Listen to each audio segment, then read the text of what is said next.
The morning sun streamed through the floor-to-ceiling windows of Hale Capital Partners, casting golden light across the marble lobby of one of Chicago's most prestigious investment firms.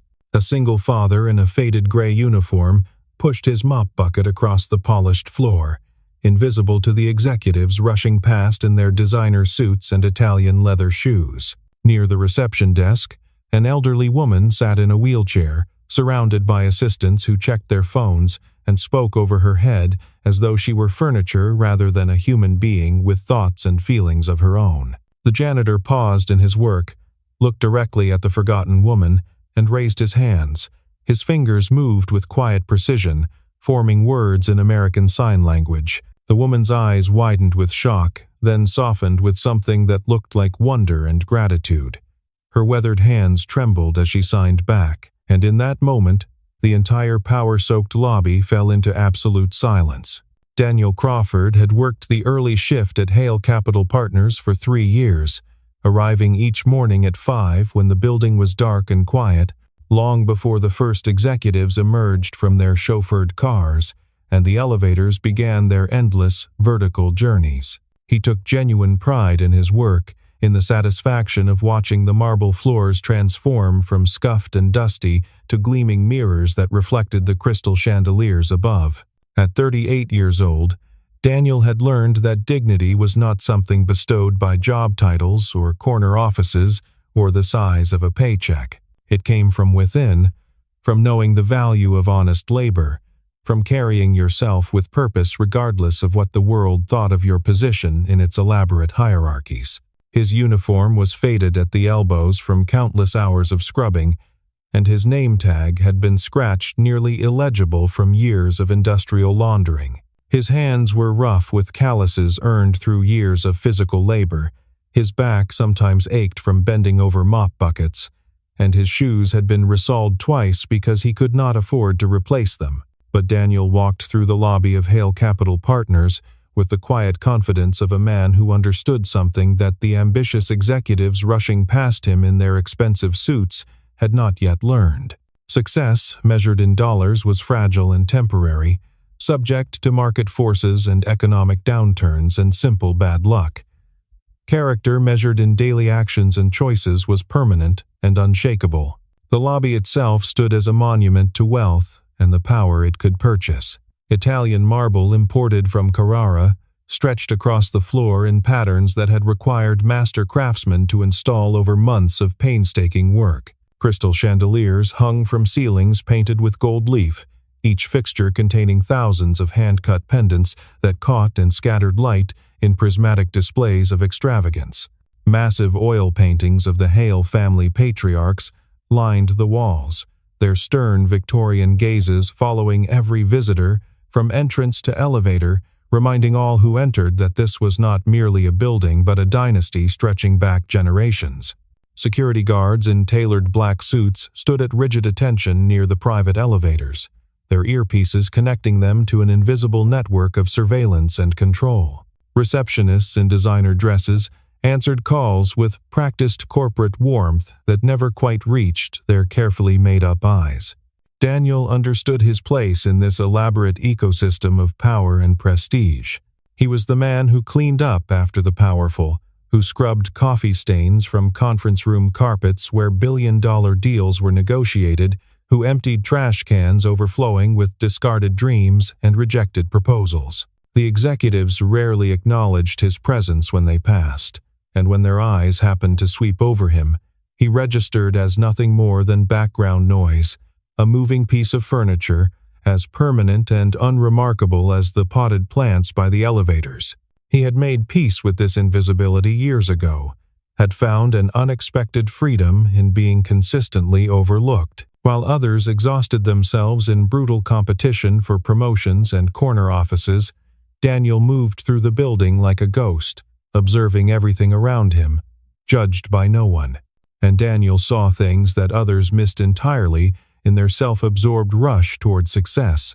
He noticed the junior analyst who stayed until midnight every night, surviving on energy drinks and vending machine sandwiches, slowly destroying his health and his marriage for a promotion that would never materialize. He observed the executive assistant who flinched visibly whenever her boss raised his voice, who wore long sleeves even in the warmth of summer, who laughed too quickly at jokes that were not actually funny. He watched the hopeful entrepreneurs who arrived with business plans and dreams tucked under their arms, their optimistic faces gradually crumbling over hours of meetings as they realized that their passion and hard work meant nothing to men who measured human worth only in projected returns and profit margins.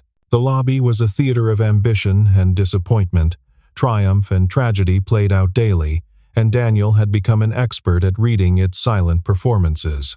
Margaret Hale was different from anyone who had ever passed through these impressive doors, and Daniel noticed her the moment she arrived that particular morning. She was wheeled in by a uniformed private nurse, whose attention seemed focused more on her smartphone screen than on her elderly patient, the wheelchair pushed with careless efficiency toward the reception area. Despite her wheelchair and obvious age, Margaret sat with impeccable posture, her spine straight, her shoulders back, her chin lifted with the unconscious grace of someone who had once commanded entire rooms simply by entering them.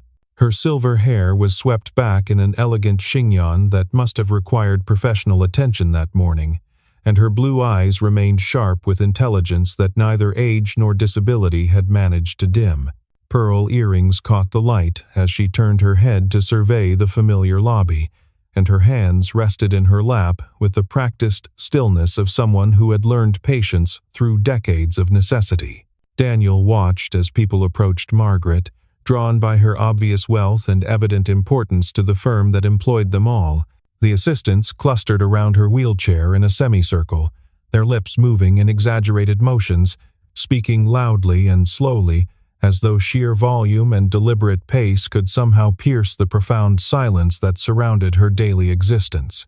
They talked about her schedule, about her preferences for the morning, about what she might want for lunch later, but they never actually asked her directly for her input or opinions. A young man showed her a tablet with typed messages displayed on the screen, then snatched it back before she could fully formulate and type a response, apparently assuming her slowness meant confusion rather than thoughtful consideration. A security guard who should have known better leaned down and shouted directly into her face, as though deafness was simply a volume problem waiting to be solved by sufficient loudness and repetition. Through all of this well-meaning but ultimately patronizing treatment, Margaret maintained her dignified composure, her face revealing nothing of the frustration she must have felt at being treated like an incompetent child. But Daniel saw what all these others completely missed. He saw the flicker of isolation in her intelligent eyes, the profound loneliness of being surrounded by people who could not be bothered to truly reach her on her own terms. He had seen that look before in other faces. He knew it intimately, painfully, personally. Daniel set down his mop without conscious decision and walked toward the cluster of people surrounding Margaret's wheelchair. He could feel the security guards tracking his movement across the marble floor, their postures shifting from relaxed to alert as the janitor in his worn gray uniform approached the elegant elderly woman who clearly belonged to a completely different social world. One guard took a deliberate step forward, his hand rising in a warning gesture, ready to intercept this uniformed worker who was obviously overstepping his station and role in the building. But Daniel did not slow his steady pace or lower his gaze from Margaret's face. His heart beat steadily in his chest. He had spent too many years of his life watching people be ignored by others, watching the powerful overlook the vulnerable without a second thought, watching the hearing world fail the deaf with casual cruelty dressed up as inconvenience or efficiency. He would not let this particular moment pass without action.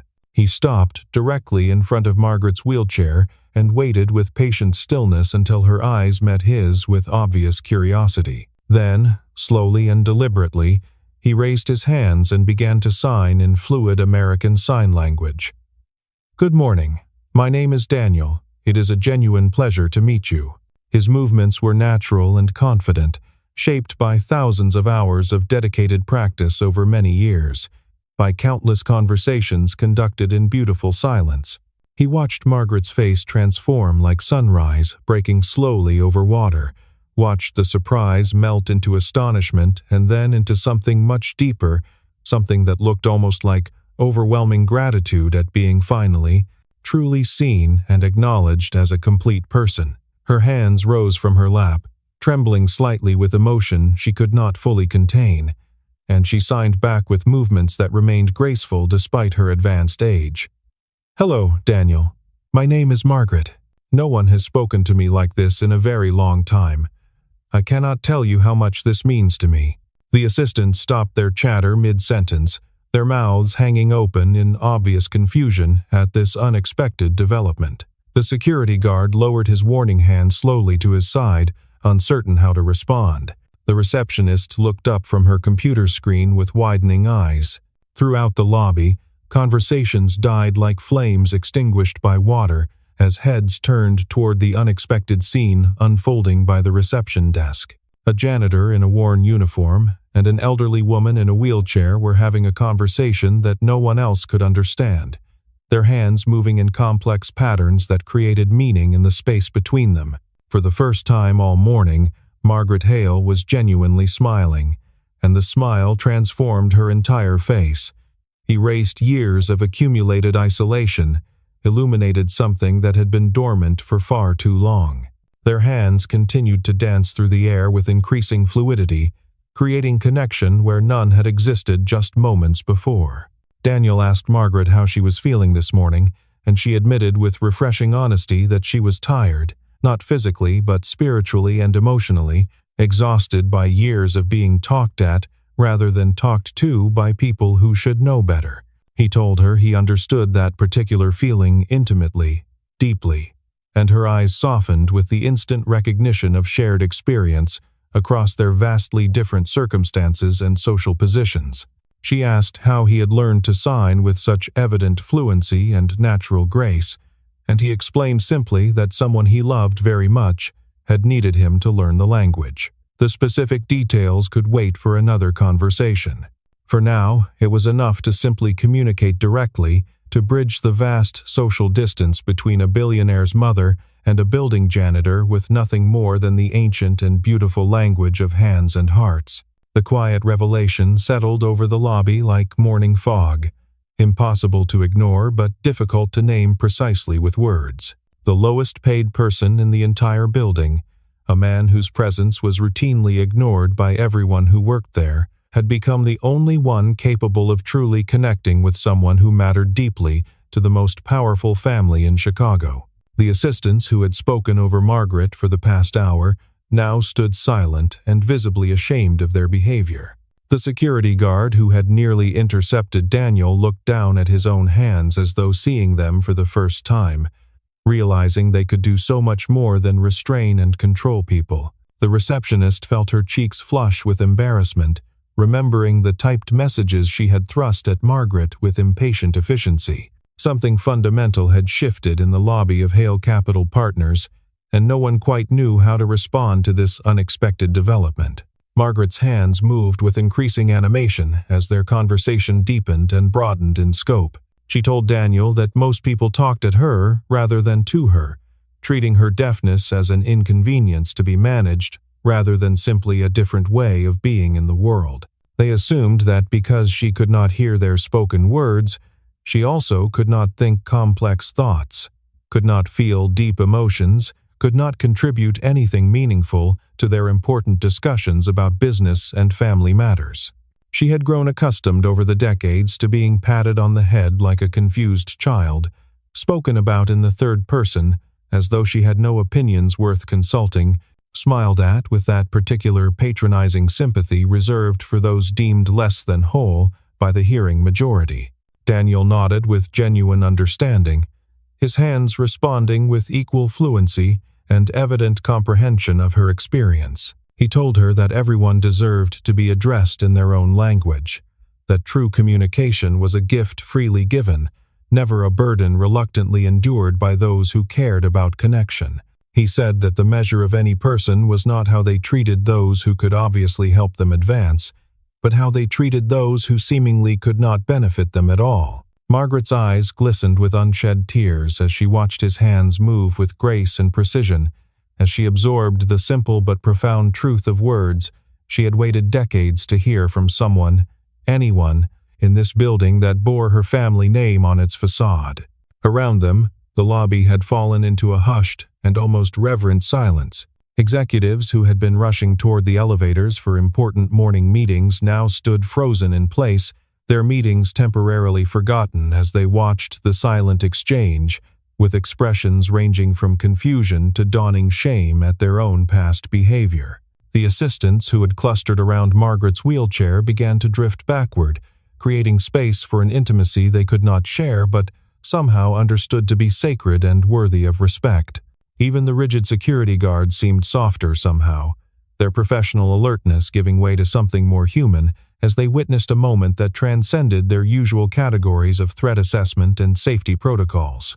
One young woman, barely 23 and working her first professional job as a junior assistant at the firm, felt her face burn with deep embarrassment. She had spent the past half hour speaking loudly and slowly at Margaret, leaning in close, practically shouting as though deafness could be overcome through sheer vocal force. She had treated this elegant woman with decades of life experience like a malfunctioning appliance, rather than a human being with a rich inner life, complex thoughts, and feelings worth acknowledging. Now she watched as a janitor conducted a conversation with more grace, more respect, and more genuine connection than she had managed in all her expensive education and professional training. The realization settled into her chest like a weight she would carry for years to come as a lesson about assumptions and dignity. The elevator doors opened with the soft chime that announced arrivals of consequence, and the entire lobby seemed to hold its collective breath. Richard Hale stepped out, his Italian suit perfectly tailored to his athletic frame, his silver hair swept back from a face that commanded respect through sheer accumulated authority and decades of successful business dealings. At 62 years old, he had built Hale Capital Partners from a modest family investment office into one of the most influential private equity firms in the Midwest, had survived 3 recessions, countless hostile takeover attempts, and the kind of corporate warfare that destroyed lesser men. He carried himself with the absolute certainty of someone who had never been denied anything he truly wanted, whose word moved markets, and whose displeasure ended careers with a single phone call. Richard's sharp eyes swept across his lobby, immediately registering the unusual stillness. The cluster of people standing motionless near the reception desk, the clear disruption to the carefully orchestrated morning routine that he expected from his well-paid staff. Then he saw his mother.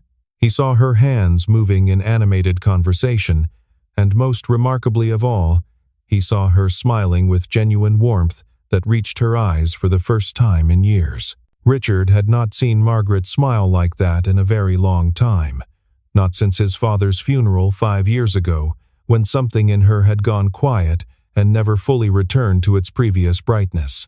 Not during family dinners where conversation flowed around her like water parting around a stone. Not during board meetings where she sat as a figurehead, honored in name but excluded from any meaningful participation, her shares giving her a seat at the table, but her deafness preventing any real voice in important discussions.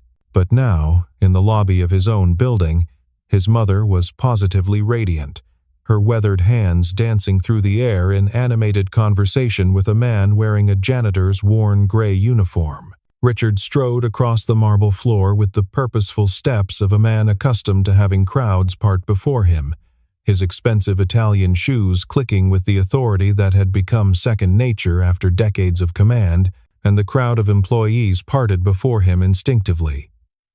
But when he reached Margaret's side, she did not turn to acknowledge his arrival. Her attention remained completely fixed on Daniel, her hands continuing their graceful movements, her eyes bright with an engagement Richard had not witnessed in years. He felt something unfamiliar tighten in his chest, an uncomfortable emotion he might have recognized as jealousy or inadequacy if he had allowed himself to examine it honestly. "Mother," he said firmly, touching her shoulder to get her attention. She turned and signed a brief greeting, but her eyes kept drifting back to Daniel with obvious reluctance to end their meaningful conversation. "Who is this man?" Richard demanded, looking at the janitor with the evaluating gaze he usually reserved for potential acquisitions or threatening competitors. "What are you discussing so intently?" Margaret signed her response with emphatic movements, but Richard had never learned more than the most basic gestures despite decades of opportunity and resources to do so. He looked helplessly at his assistants, who shrugged with equal incomprehension, and felt a frustration he could not quite name tightening in his chest. For the first time in his adult professional life, Richard Hale found himself completely unable to communicate with his own mother in his own building. The irony was not lost on him, even in that moment of helplessness. He had built a vast business empire, founded on information and communication, had revolutionized how data flowed through financial markets, yet he could not conduct a simple conversation with the woman who had sacrificed everything to give him his start in life. Daniel stepped forward, his posture respectful but notably unintimidated by the billionaire's imposing presence. He signed to Margaret first with a questioning look, then spoke aloud for Richard's benefit. "She says she is happy to see you, as always. She says she was just making a new friend this morning." His voice was calm and measured, carrying no trace of the deference that Richard had come to expect from everyone who worked for him or wanted something from him. Richard's eyes narrowed as he studied Daniel more closely, cataloging details with the analytical precision that had made him billions of dollars over his long career. The worn uniform that had been washed so many times it had gone thin at the stress points.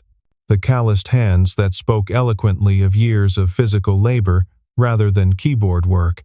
The simple gold wedding ring that he still wore on his left hand despite whatever circumstances had necessitated janitorial work. The quiet dignity that seemed somehow completely undiminished by his lowly position in the corporate hierarchy. "How does a janitor know sign language?" Richard demanded, his tone sharp with suspicion and something that might have been defensiveness at his own glaring ignorance of his mother's primary language. The question hung in the air like smoke, and Daniel felt the weight of every eye in the lobby pressing against him expectantly. He could have deflected, could have offered some vague answer that would satisfy casual curiosity without revealing anything personal about his life and history. But Margaret was watching him with those intelligent blue eyes that seemed to miss absolutely nothing, and he sensed that she, at least, would understand whatever truth he chose to share with these strangers who surrounded them. "My wife," Daniel said quietly, the words carrying clearly in the silent lobby. Her name was Anna. She was deaf from birth, had never heard a single sound in her entire life.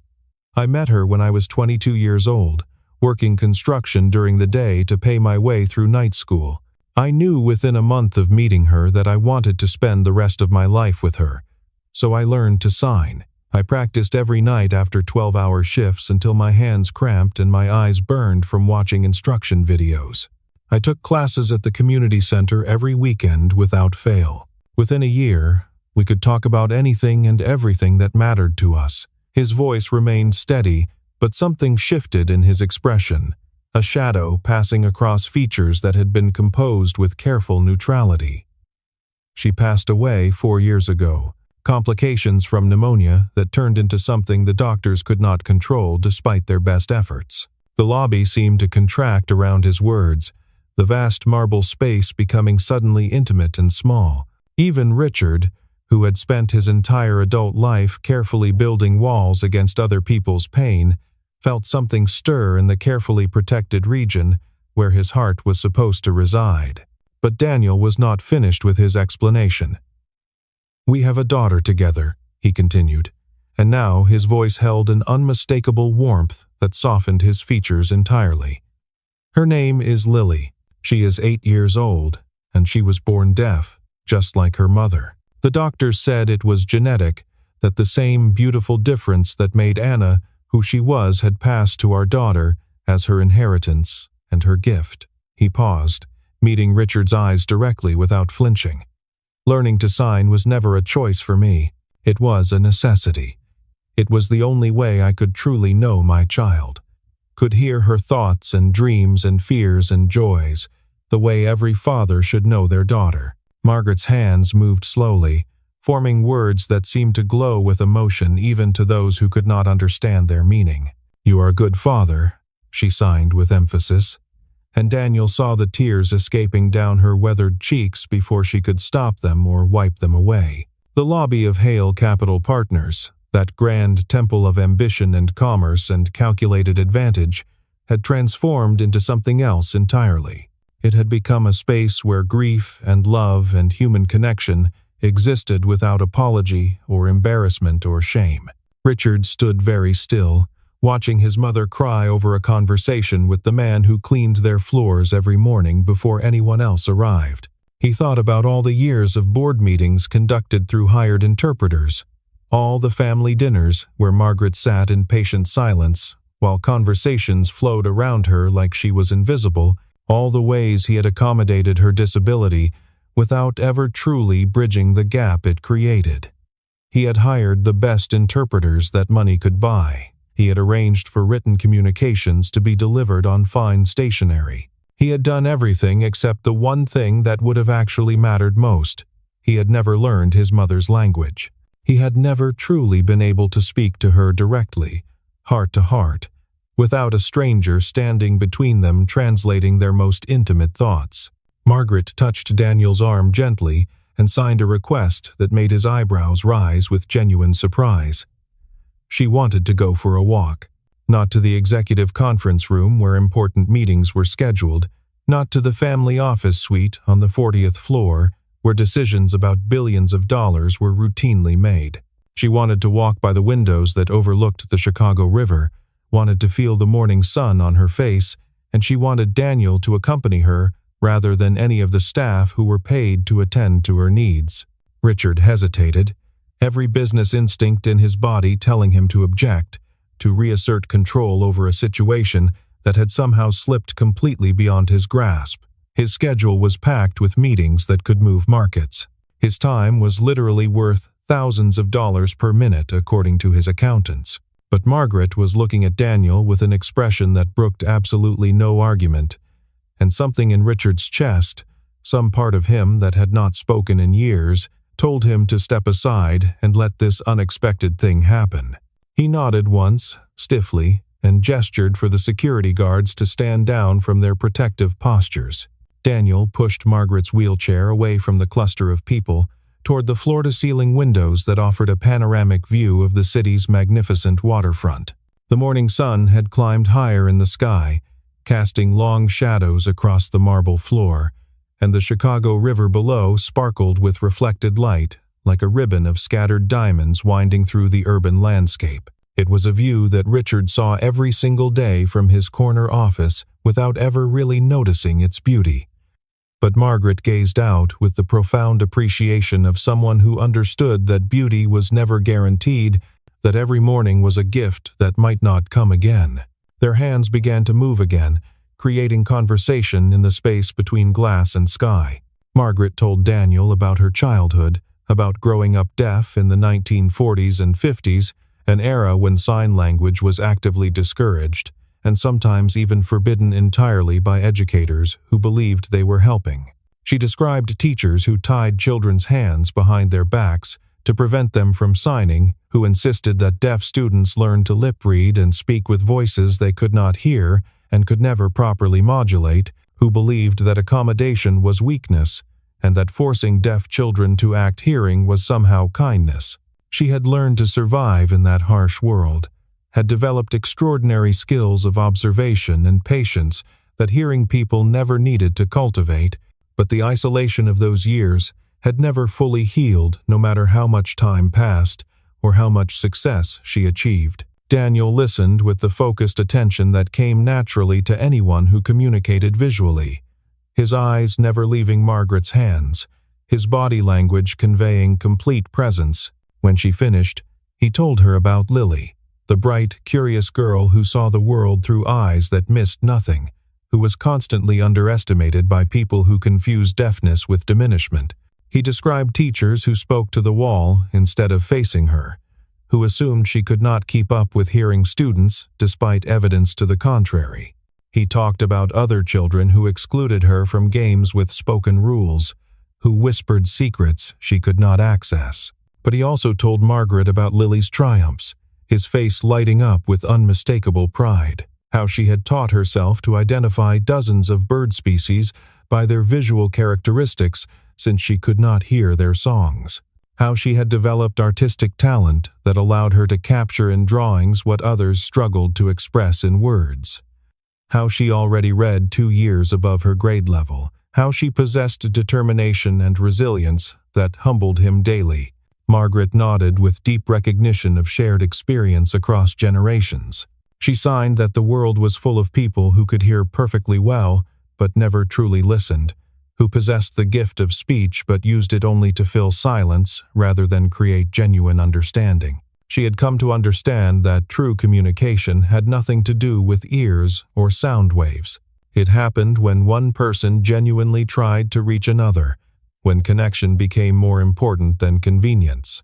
Richard watched from across the lobby, his reflection ghostly in the window glass. He could see their hands moving but could not understand them, and the frustration began transforming into something more uncomfortable and personal. He thought about all the years of information flowing through his company without ever reaching the woman who had supported his ambitions from the beginning.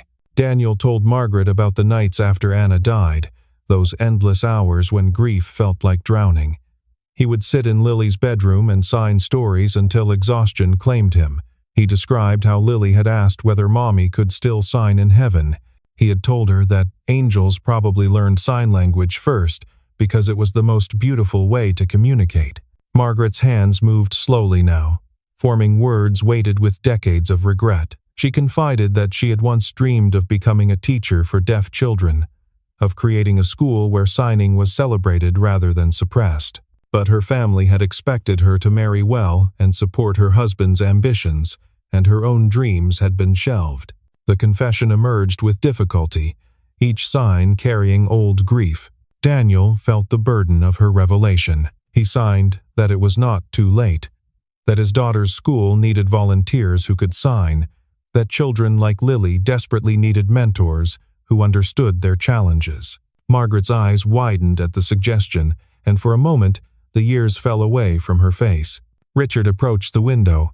He asked, more gently than he had asked anything in years, what they had been discussing so intently.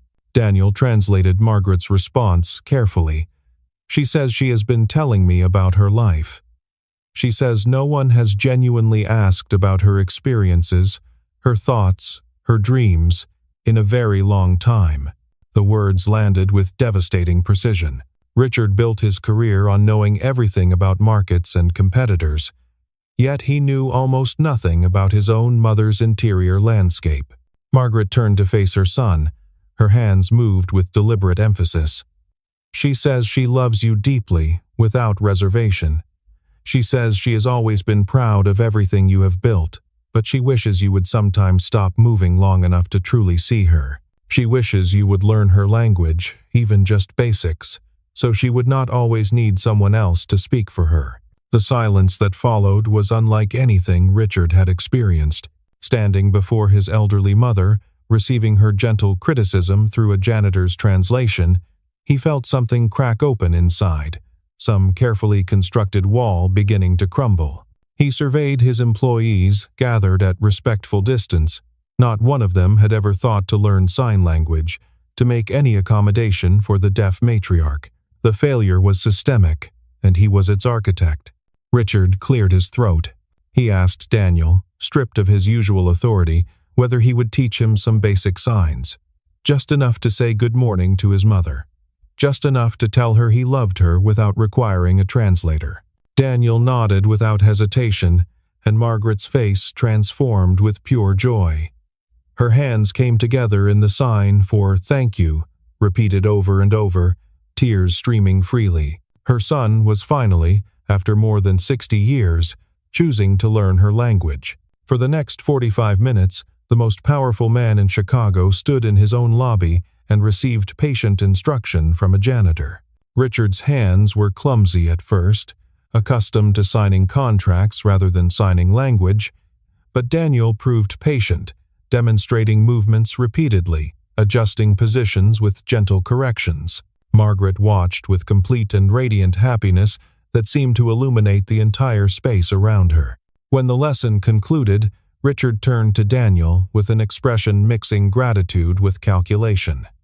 He wanted to offer Daniel a new position, something far better than janitorial work, something recognizing his unique abilities and compensating him properly for the extraordinary gift he had given the Hale family that morning. Daniel considered the offer seriously, taking time to weigh its implications. He thought about what additional money would mean for Lily's future, about college funds and medical expenses. He thought about the comfort of an office job, the prestige of a title, the validation of being recognized by one of the most powerful men in the city. Then he shook his head with gentle but absolute firmness. "I appreciate the offer more than I can adequately express," Daniel said, "and I want you to understand that I mean no disrespect by refusing. But I did not help your mother because I was hoping for reward or advancement. I helped her because she needed someone to truly see her, and I understand what it feels like to be invisible. If you want to honor what happened today, do not change my circumstances. Change the circumstances for others. Make sure the next deaf person who enters this building finds someone who can communicate with them. Establish systems that do not rely on luck or coincidence for basic human connection. Use your power to build something that helps people like my daughter."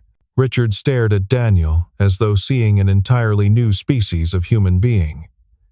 In his world, everyone wanted something. Every kindness concealed calculation. But this janitor wanted nothing for himself, only systemic change. It was either the most naive or the most profound thing Richard had ever encountered. Margaret signed something to Daniel. He translated with a small smile. "She says you are a stubborn man who refuses to be bought, just like her late husband. She says the world needs more stubborn men with that kind of integrity." Richard nodded slowly.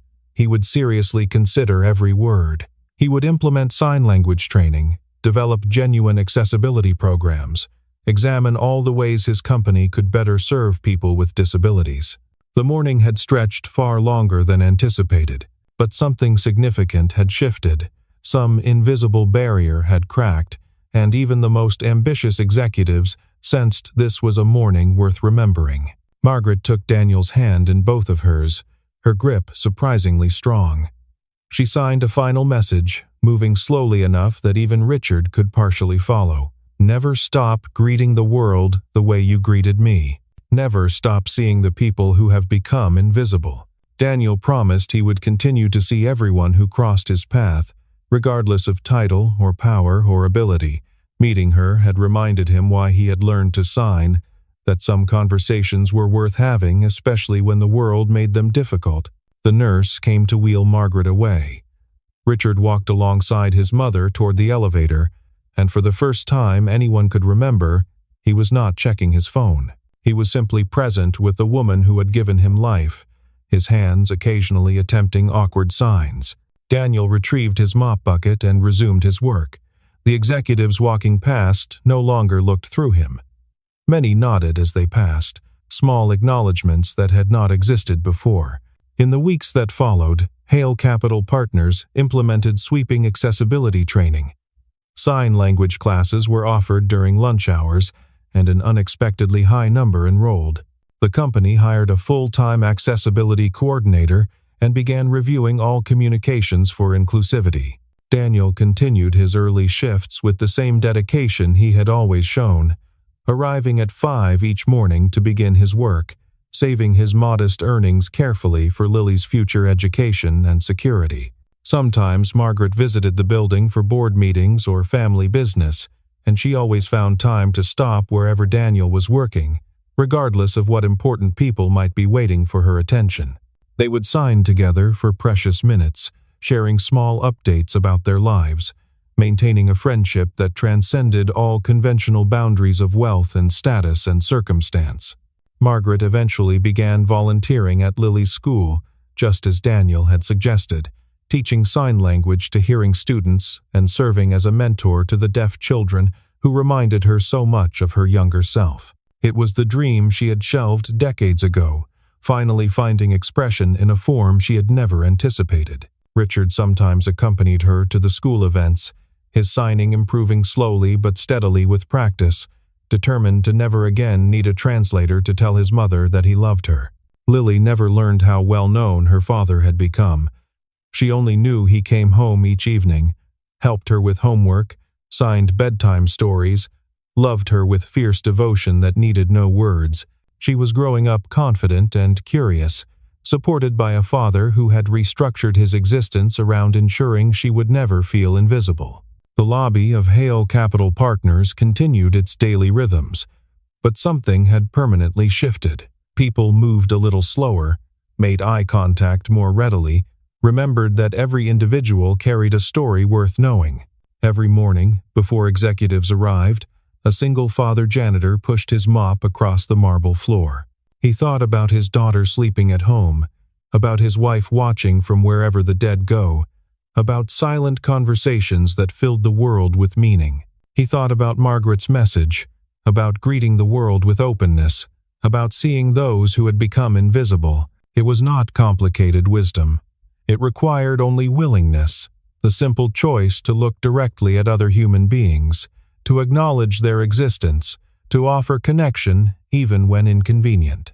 Daniel dipped his mop and continued his steady work as morning light streamed through windows and Chicago awakened to 10 million stories. Somewhere in their intersection, a janitor and a billionaire's mother had reminded everyone that power without connection was hollow, that status without humanity was meaningless, that love speaks louder than any silence, that dignity belongs to everyone brave enough to claim it, that sometimes the people we overlook are the only ones who truly see us.